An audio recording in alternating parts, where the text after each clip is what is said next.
Between the episodes there has been 3 new additions to the bottom 100 list, 2 of which moved the 5 out of 10 list forward, so I shall first go through them in a quick section. Okay, 3, 2, 1, go. Fear Extraction Point. Many like this expansion pack, I don't. I think the story is all over the place.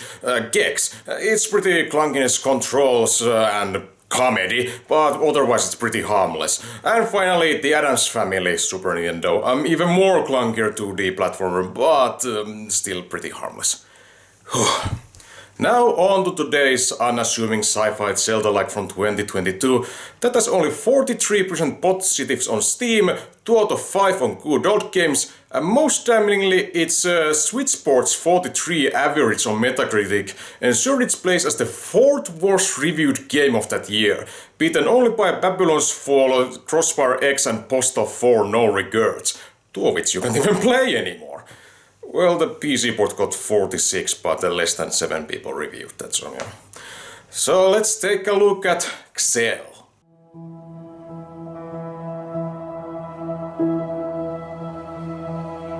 The game's writer and designer Maurice Elaine Hagelstein has previous pedigree, as he also contributed to design and writing for Leisure Suit Larry revivals Wet Dreams Don't Try and Wet Dreams Try Twice. While those middling review averages may seem juicy, much of the criticism at the time was about its technical hiccups, and those tend to get sorted out after release, so perhaps this game can be unironically enjoyable. It certainly starts with the BOOM! So striking after that calm ambience, instantly tingling the audience's sense of adventure. Then the main character opens her mouth. Oh no, no, this can't be happening. I don't even recall this place. Am I in a freaking forest? And what the hell am I doing in a crashed spaceship? If I'm something like a fancy astronaut, I seem to really suck at it. Is this that Marvel dialogue I hear people talking about? Anyway, I'll get into further details about this Hannah Smith played young amnesia heroine later, but graphics-wise the game looks decent enough. Soaring character animations, the limits of the budget are more visible, but the environments have this nice bright vibrancy. With the help of a local robot buddy chap that can be a decently funny hero's mascot character, our player character, who will be soon given the name Reed, goes to explore the titular vast spaceship complex that features all sorts of biodomes, aka the game's dungeons. During this first one we are already introduced to a couple of recurring elements, like collecting crafting materials, used both for helpful consumables and upgrading your gadgets, slashing hostile machinery and solving light puzzles. There are also a couple of warning signs like environments being too big for their own good, but despite navigation getting often tedious, I was able to get enjoyment out of the game's exploration aspect. Generally the game has nice atmosphere which is accomplished with its subtle soundtrack that, while not anything flashy, sticks to subconscious. At its best moment this game kind of reminds me of a Lost DreamWorks animation on Netflix. I said kind of because its annoying writing has to constantly remind us that Kipo and the Age of the Wonder Beast this one ain't. The plot is properly put on move when after the main gal survives her first boss encounter, another similarly aged human Desmond, played by Nathan Elcox, makes his presence known. After not helping in battle at all because Reed seemed capable enough. Boy, would he have felt silly if she died. He gives Reed her name, and after they have walked to his hometown Needle Eye and exchanged clumsy will they won't they banter, we round up the core cast with the gadgeteer and shopkeeper Cyril, played by Lara Babalola, and the village elder Eskari, played by Mark Rossman, who does the game's most steady performance with the world-weary elder's subtle charisma. This is not my story to tell, but they sacrificed everything for the future of Needle Eye. So the most pressing issue is that the engines of XEL are heating up, and Reed must go to fix the problem so that Eskari can try to get her memories back and the nasty stone lodge in her forehead out, thus starting the grand quest to figure out just what happened to bring things to such a sorry state. Some have called this game's story cringe, but I wouldn't go that far.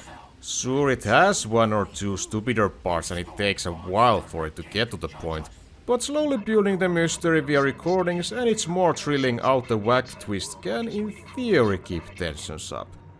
What does make it cringe, however, is this obnoxiously self-aware snarky dialogue. Let me set the scene first. In her travels in search for an item that can help her, Reed has stumbled into a dark forest where the decay of the once life-filled halls is evident. And it is no more evident than in its darkest corner that used to be a zoo, but is now occupied by hostile robots determined to destroy all human life. Then, at the final chamber, suddenly right out of nowhere, the biggest threat of them all leaps forward, a huge, spider-like monstrosity with incomprehensible visceral biomatter covering all over its body. Oh my god. Look at her butt! Like, 90% of everything Reed spouts consists of oh so witty one-liners. And the rest of the characters don't fare that much better either, like Eskari being the only one who doesn't practice snarkfu at any point. The best teenager/young adult targeted stories note that if every scene's filled with har-hars, then it deflates the drama. And if the game's main character doesn't take its events seriously, then why should anyone else? But hey, maybe the gameplay is stellar, I hear you as cautiously optimistic. Aside from exploration, the dungeons consist of puzzles that require devices that you get either through crafting or finding. Added to those, the stone lodge in Reed's brain allows her to create rifts in time that allow her to travel to the past in certain locations. The building blocks are there, and puzzles can be actually clever, but due to long distances and backtracking, the formula starts to get repetitive after a while. The same applies to combat that is rather simple hack and slashing while using a shield to block and rolling to dodge. The special gadgetry is too overpowered against normal enemies and are more needed on bosses that mechanically repeat their tactics.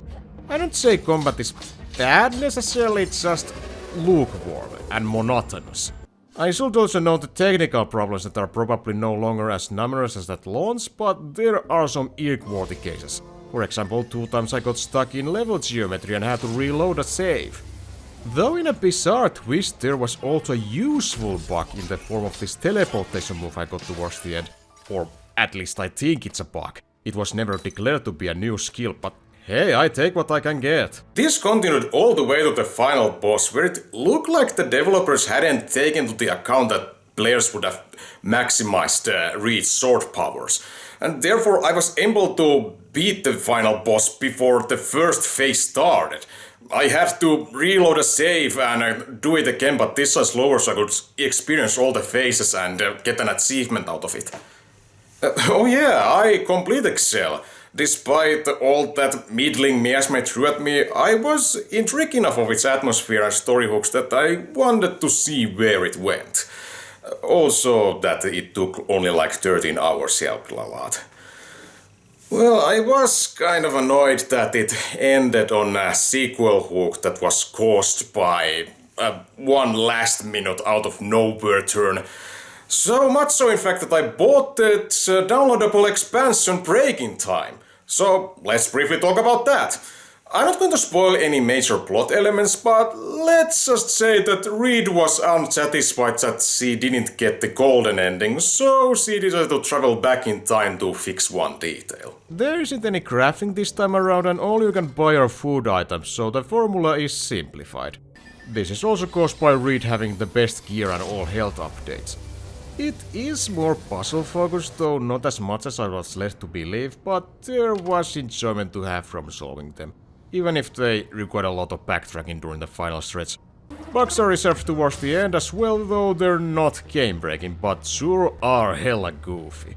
The dialogue is still annoying though. Choo-choo, Mother Hutter! The whole experience concludes in an open ending, which makes me question why this narrative detour was necessary in the first place. But it lasted only like 2 hours, so the main game's bad aspect didn't show up as frequently, thus making the expansion slightly better. Also, its only boss fight was better designed than those in the main game. I can see the passion in XEL, which makes me pity it more than anything. Whenever because of lack of resources or some other behind the scenes reason, this game and its expansion are lacking that something. Audiovisuals are mostly passable quality, though graphics can look cheap in animation department, and story can have its moments when it stops stalling, but gameplay-wise it repeats itself and doesn't have anything particularly striking. If game areas will be more compact, battles had more variety in tactical elements, and the player character would tone down her modern youth lingo-filled attempts at comedy, then it could have been steadily enjoyable, but as it stands, its design errors drags the main game slightly below mediocrity. Breaking Time is in the lower mediocrity crust. The current aspirations of Mr. Hogestein are yet unknown, but XEL's dev team Tiny Roar that he co-founded is making a new game to be released soon. Pull your own adventure title Wonderful, and he maybe have something to do with it, so it's safe to say that XEL's poor reception didn't slow down any of the creatives in the long run. Unfortunately, this game's and its expansion's lukewarmness guarantee them both places in my bottom 100 list, though the expansion may leave during this show. So let's then take a look at the two last games to leave today, which are both our first freeware titles. The first of them is an obscure paranormal investigation point-and-click Mysteries of Peak Valley 1 Lost Sonata that I don't remember much of it other than that its two sequels are better both in atmosphere and puzzle design. And the other one is 2D puzzle platformer Fetus that has an interesting atmosphere, but otherwise its mechanics are too simplified. It's more of a prototype for its much better sequel, Sutiv. Get it? It's Fetus backwards. I do some DIY magic. You get a thing that gives you access to other parts of the cell. I go into the science station, cool things down, save the day. Everyone lives! Happy people everywhere. We make out. Fireworks. Boom.